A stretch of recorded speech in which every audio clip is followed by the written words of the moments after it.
With that, I'd now like to invite His Excellency Dr. Ith Preng, Secretary of State, Ministry of Mines and Energy, Cambodia, for his keynote address. His Excellency, please.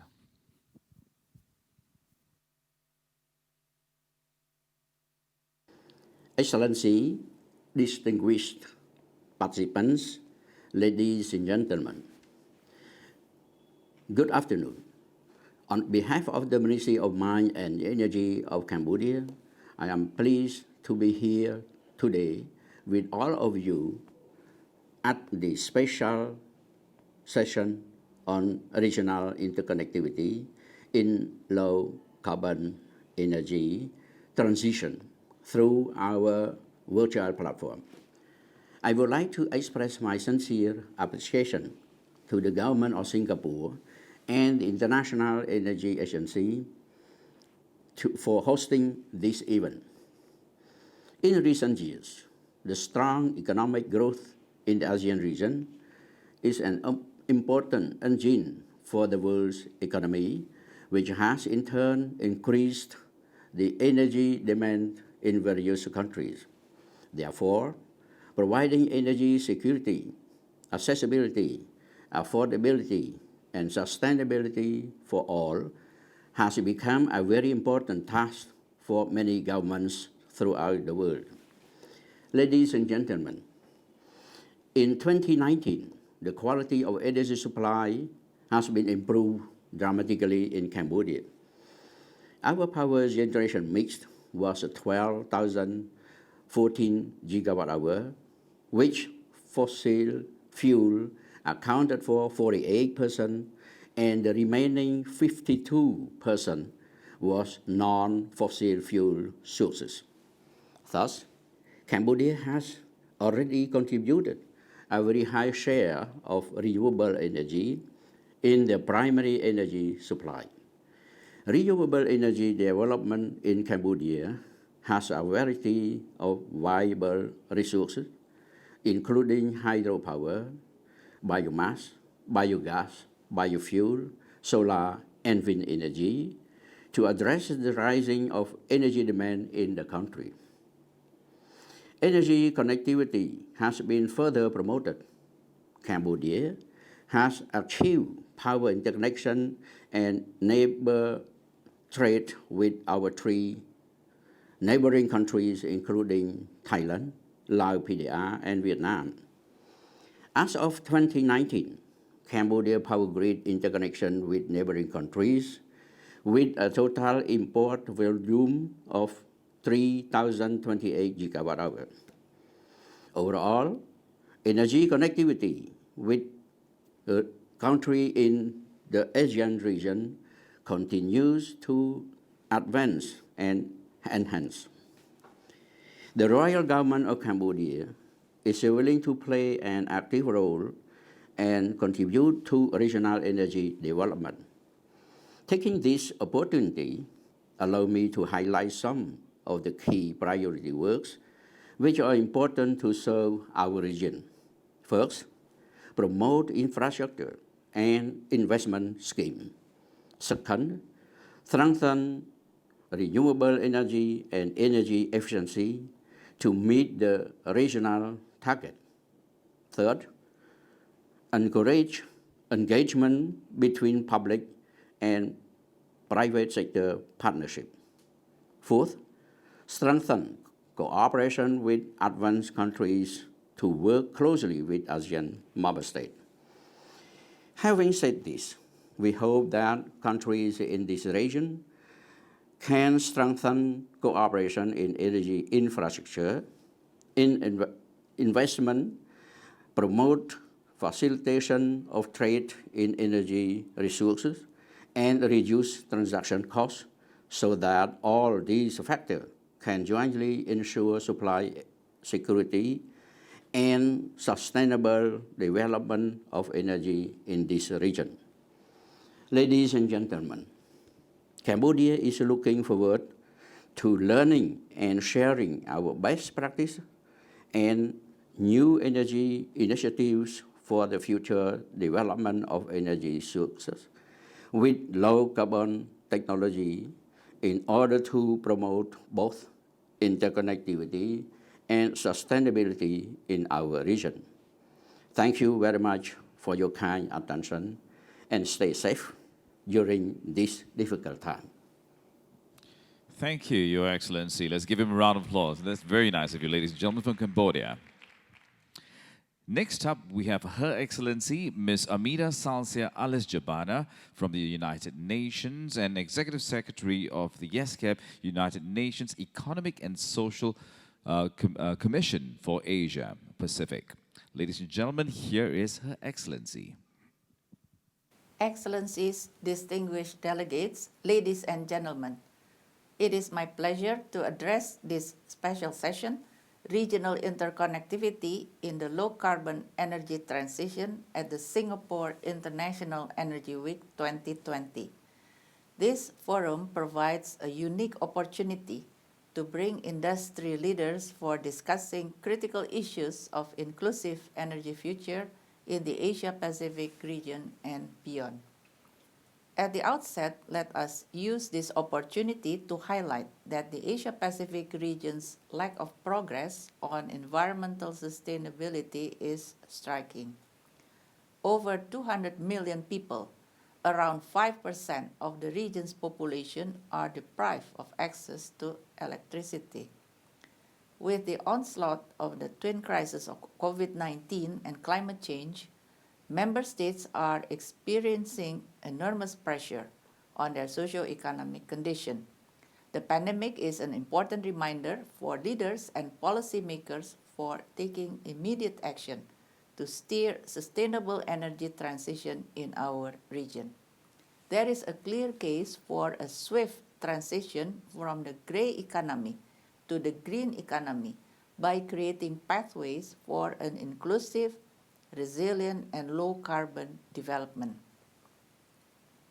Ladies and gentlemen, the COVID-19 crisis has unveiled several issues for consideration in energy sector. There has been a dramatic drop in total energy demand, including for electricity due to the crisis. The share of renewable energy in power systems is still low.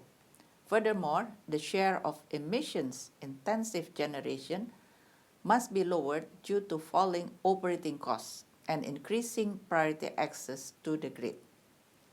As member states work towards raising the climate change ambitions, especially the Paris Agreement and the Sustainable Development Goals, the significance of the renewable energy sources in our power systems is central. For example, exports of hydroelectric and wind power from the Nordic region has reached a record high of 6.3 terawatt-hour, displacing higher cost coal generation in other parts of Europe. This could result in, along with measures of lockdown in cities and industries, an expected decline in global CO2 emissions by 8%, or nearly 2.6 gigatons to the lowest level in a decade. Ladies and gentlemen, this background sets the stage to consider the following question. How do we, together, ensure that a return to normal life does not lead to a return to higher carbon emissions in the post-COVID-19 pandemic? Today, use of modern renewables has been highly concentrated in the power sector, with hydropower accounting for 3/4 of the region's renewable energy output. So, governments need to increase the use of renewables, such as wind and solar, in transportation sector and heating in their efforts for energy transition. The share of modern renewables in total final energy consumption was around 8% in 2017 in Asia-Pacific region. According to SCAP analysis, under the current policies scenario, its share will grow to 14% by 2030. But under the SDG 7 scenario, the share is required to reach 22%. Under the more ambitious NDCs, or Nationally Determined Contribution scenario, it will require modern renewables to grow to 35% by 2030. As the region is moving to decarbonize, it is critical to keep in mind that the current socio-economic crisis will not last long. Indeed, we must focus on low-carbon energy transition that will enable our energy systems to become resilient and greener. Ladies and gentlemen, allow me to highlight the importance of the National SDG 7 roadmap.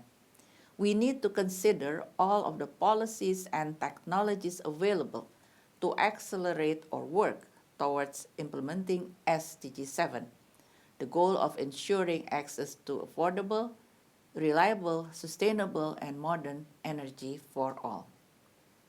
Our recent study on SDG 7 highlights several policy solutions for expanding access, increasing the share of renewables, and increasing energy efficiency in Asia and the Pacific. Energy connectivity, when properly guided, can help us rapidly increase the share of renewables in our power systems in a resilient and affordable manner. In this context, regions with a high potential for renewable development are often far from demand centers. Tapping into these regions by interconnecting power systems across one or more borders can allow for faster and less expensive decarbonization than relying on local sources alone. Energy connectivity increases power system diversity and resilience, which can improve security of supply and make it easier to integrate variable renewable power like wind and solar PV. Ladies and gentlemen, going forward, to take full advantage of connectivity, more cross-border transmission lines are needed to enable the best possible use of these lines through efficient power trade.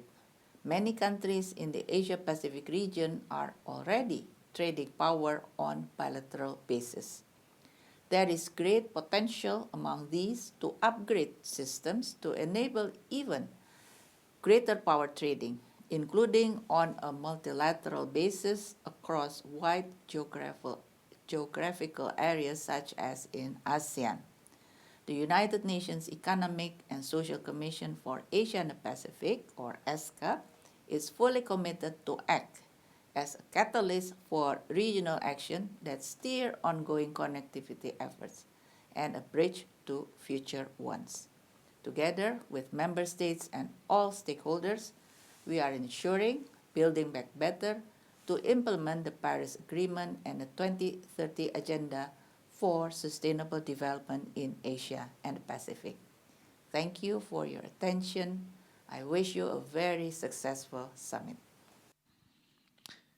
Thank you, Her Excellency. Let's give her a round of applause, shall we, ladies and gentlemen? Here we are. On stage right now with me is Mr. James Chong, Managing Director, Digital Lead, Resources Southeast Asia, Accenture, and he will be moderating this next panel. Allow me to tell you who is with him. We have Seth Tan, Executive Director, Infrastructure Asia, and of course, virtually, we have Dr. Achumdeth Vongse, Director General, Department of Planning and Cooperation, Ministry of Energy and Mines, Lao PDR, as well as James Ung, Chief Executive Office, SEB PAR. So James, over to you, sir. Thank you. Thank you very much. Good afternoon, Your Excellencies, distinguished guests, ladies and gentlemen. As has been announced, we've got quite an interesting group of panelists for you to answer a very important question, which is around interconnectivity in the region to provide for resiliency as well as green energy for our future. As Minister Chan alluded to this morning, ASEAN is building the LTMS integrated grid between Lao PDR, Thailand, Malaysia, and Singapore. So what this panel will do, will explore the role of the regional grids in providing this future for the region. So I'll have three questions, given the limits of time. We will have one answered each by our distinguished panelists. So let me start, Dr. Akamdeth, with you, with the first question, if you may. The first question is, what is the vision of the interconnected regional power grid? And how has the pandemic actually affected or impacted this vision of building this grid? Doctor? Well, thank you, James. So, good afternoon. So, in Singapore, I'm very honored to be invited to this session. So, for the first question, I think the effect is quite enormous to every country, especially for the construction of the project. Maybe I will give you the information that we had. So the effect it is really enormous, as I mentioned. But the connectivity, especially the Lao government, is really supportive of the initiative to the country to connect together, as we already have the MOU with the Thailand for 9,000 megawatts. We already developed nearly 6,000 megawatts currently, and still 3,000 to be completed, the MOU. And we also had the MOU with Vietnam and Cambodia, which is the last year that we already signed the MOU with Cambodia, about 3,000 megawatts. And this is the very important thing that I think the connectivity is very important. As they mentioned, that this is the one thing that to make it faster, for make it lower for the investment cost. And we have like the example of the project that we had, the previous, that the LTM, the Lao, Thai, Malaysia, that we already had the MOU and we already implement that.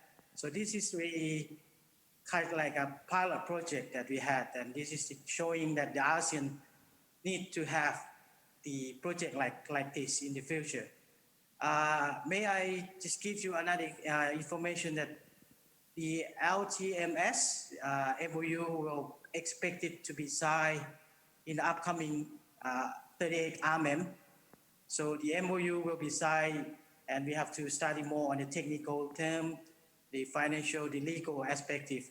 So this is another project that showing that our government very supportive of the connectivity of the ASEAN. But again, that you already mentioned that what is the effective of the pandemic. Well, some of the project we have to postpone like 6 months to develop based on the coming the label coming to the country. We have to do the quarantine like 14 days and another thing. So,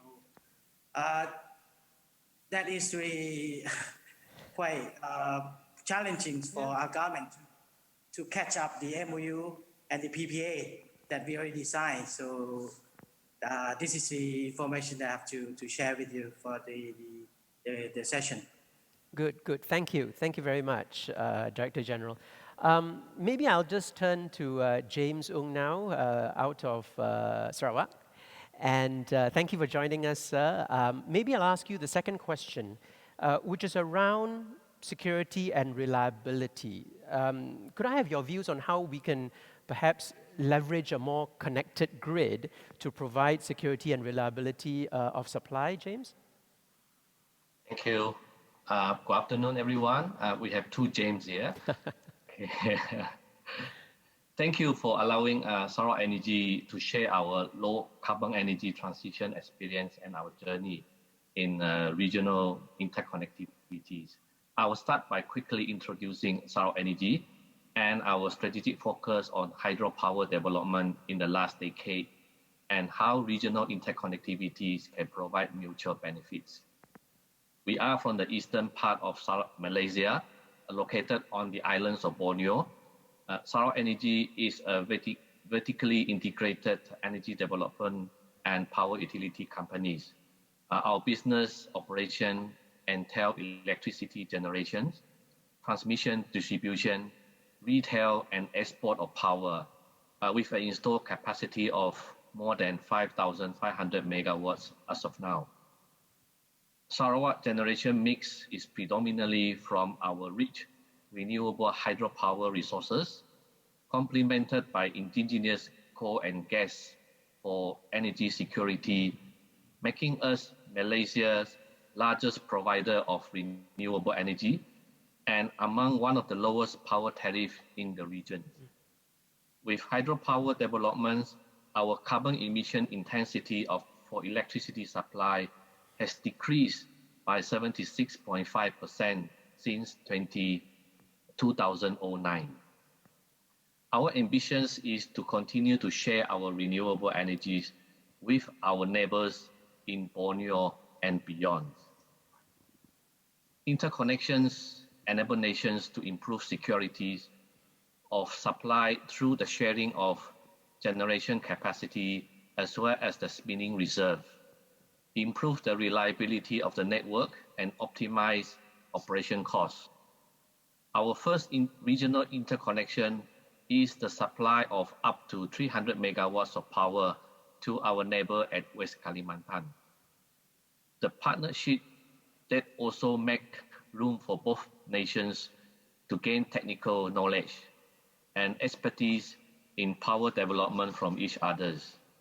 We have observed that our transboundary interconnection with West Kalimantan over the last few years has promoted efficient utilization of resources, improved energy security and reliability of supply for our communities, and also reduce CO2 emissions from the retirement of fossil fuel generation, especially in West Kalimantan.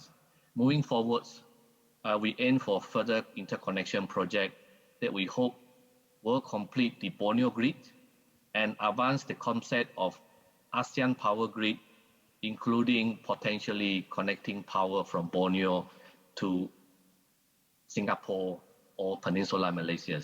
Thank you. Thank you. Thank you very much, James.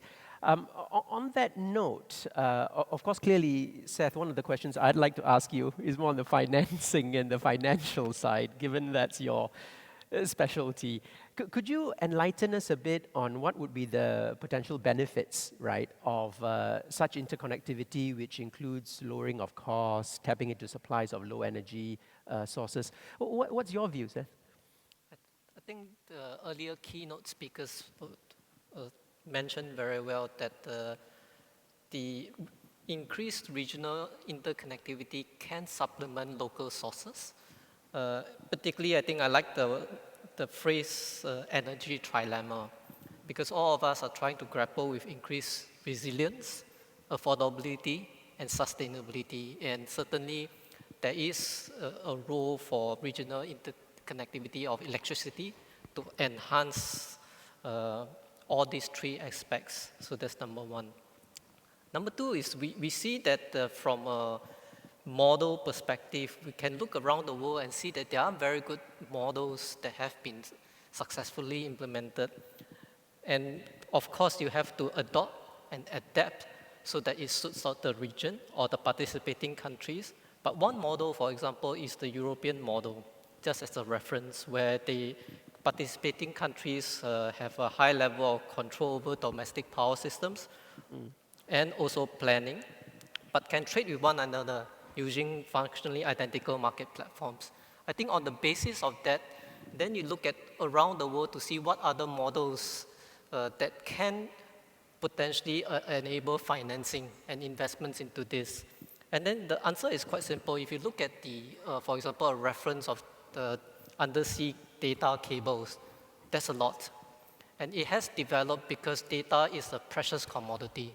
And similarly, electricity is a precious commodity, so it can be sought after.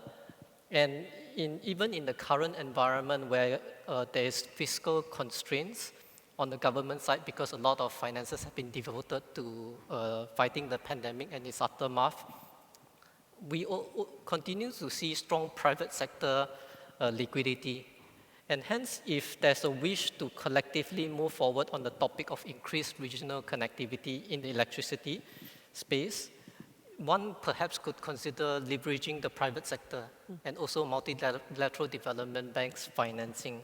This applies to both where governments are looking from the government-led build-up perspective or coming up with business models or commercial models which can be market-led, as we've seen in the data for undersea cables. So if you look at it from that perspective, actually liquidity is there. It comes back to how you build it up such that it fits the hinterland requirements. Good, good. Thank you very much, Seth. It's very unfortunate that such an exciting topic needs to come to an end due to the interest of time, but thank you very much, Seth, James, online, as well as Dr. Akomdeth, for your very, very interesting opinions on the topic. Thank you very much, and have a good day, and bye-bye.